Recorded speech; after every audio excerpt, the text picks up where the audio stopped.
Well, yes, indeed, Honorable Dayo Alebiosu joins us now. He's the House Committee Chairman on Treaties and Protocols. But today we'll be talking about this tobacco control bill. Morning, and thank you for coming on today. Morning. Thank you for having me. Various perspectives we've seen now. I mean, at some point, anti-tobacco bill passes second reading at the Nigerian House of Reps, and some other reports about this confusion about a repackaged tobacco control bill. What's going on with this matter? I will not say it's a repackaged bill. Prior to now, I think in the 6th Assembly, well, first of all, yes, we have gone through at the House of Reps. I'm aware that we have just scaled, the bill has just passed through second reading. I think there's also a bill in the Senate on tobacco. And I'm also aware that the executive arm is currently working on a bill. All of this happened at different times, as that when we started to work on it, we were not aware of the executive's workings on a tobacco bill. When it came for first, or when it was sent in for gazetting, then we became aware of the bill, or the Senate working on the bill as well. But there's nothing about being repackaged. In the 6th Assembly, the tobacco bill was passed, but unfortunately it was not by the National Assembly, but it was not assented to by the President. And there have been certain changes that we have decided to work on.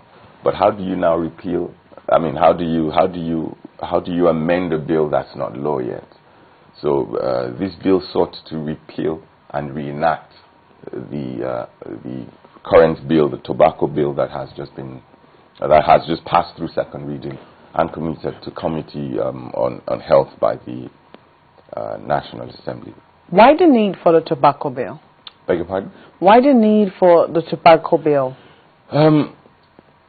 If you check, number one, Nigeria is a signatory to the Framework Convention on Tobacco Control, which is a treaty. And Section 12 of our Constitution is very clear, and it states that no treaty shall have the force of law until it has been domesticated by the National Assembly. However, Nigeria's signatory, or Nigeria's signing this treaty, commits Nigeria to the international requirements.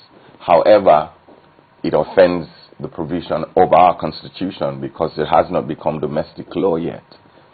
Now, it has really been taken seriously all over the world.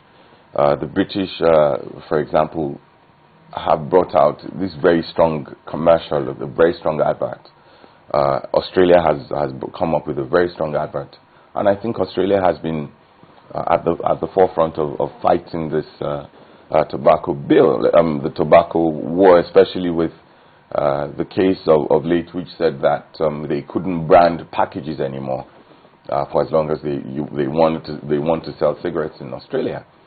Now, I am a colleague called me a health crusader, Femi Gbajabiamila. But honestly speaking, I used to smoke. It's a terrible habit. I'm glad that I quit. And you find out that most smokers start smoking from the age of 15. Now it has changed. Statistics shows that they now begin to smoke from the age of 12. I mean, let every parent in the country close their eyes and imagine their children, sons or daughters, puffing off on a stick of cigarette. And you now discover that the most addictive drug in the world, even more than cocaine, heroin, and the rest, is nicotine. Now, the minute you start, stopping is a serious issue. Now, there was a report released saying that by 2015, 6.4 million people will die globally from consumption of tobacco worldwide. Now, Nigeria, and they say 70% of those 6.4 million will come from developing countries. Nigeria being the largest black population in the world. I mean, you can imagine, because how well do we have data in the first place? Well, somebody